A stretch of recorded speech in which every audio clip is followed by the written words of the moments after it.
এখানে দোলনায় আমি 4টা বাচ্চা খেলতে দেখছি। পরে এই যে একটা কেজিতে আর একটা 6-এ, তো আমার এই বাচ্চা 11:30টার সময় ছুটি হয়ে যায়, কিন্তু কোচিং দেওয়ার কারণে 1:30টার সময় নিয়ে যেতে হয়। তো আমি হচ্ছে রোজ এই রাস্তা দিয়ে যাই। তো যাওয়ার টাইমে প্রতিদিন যত স্পিডে হাঁটি, কিন্তু এইটুক জায়গায় এসে আমি একটু আস্তে হাঁটি, কারণ এই যে এখানে পেছনে 2টা দোলনা আছে। ওই দোলনাটা যখন টিফিন টাইম হয় বা যখন ছুটি টাইম হয়, ওই দোলনাটা নিয়ে ছোট বাচ্চারা কাড়াকাড়ি খেলে, মানে এই জিনিসটা আমি খুব উপভোগ করি।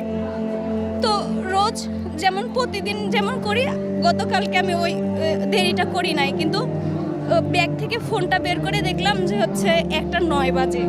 দেখে আমি ব্যাগে ফোন নিয়ে ওই মাথায় মানে 1 মিনিটের ডিস্টেন্স, মানে 10-এ একদম আমি টাইমটা জানি, 10-এ এসে হচ্ছে আপনার ব্লাস্টটা করছে।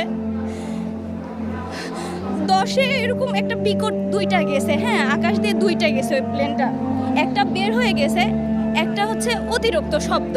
তো আমি অতিরিক্ত শব্দটা আমি এরকম তো প্লেনের শব্দ হয়, আমরা অভ্যস্ত, ওই জন্য আকাশের দিক তাকাই না। কিন্তু হঠাৎ করে ফিল হলো কি যে এই শব্দটা মনে হচ্ছে একটু অতিরিক্ত।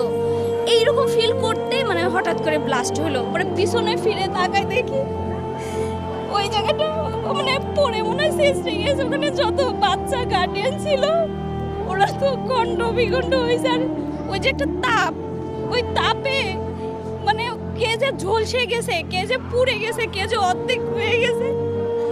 ওই দৃশ্যটা দেখে সর্বপ্রথম একটা ছেলে, আমি চিনি না, ওই ছেলেটাই সর্বপ্রথম বের হয়েছে একাই। মানে আমরা যে টেলিভিশনে দেখি যে জম্বি এমন হাতটাত বের করে, ওনার ওই ছেলেটার কিচ্ছু নাই গায়ে, মানে চামড়া ঝুলতেছে। আর ওইখানে যে বাচ্চা কাচ্চা আছে বা ওই যাদের সাথে ওই ঘটনা হয়েছে, তারা মানে বুঝেই উঠতে পারেনি যে তাদের শরীরের সঙ্গে কি হলো।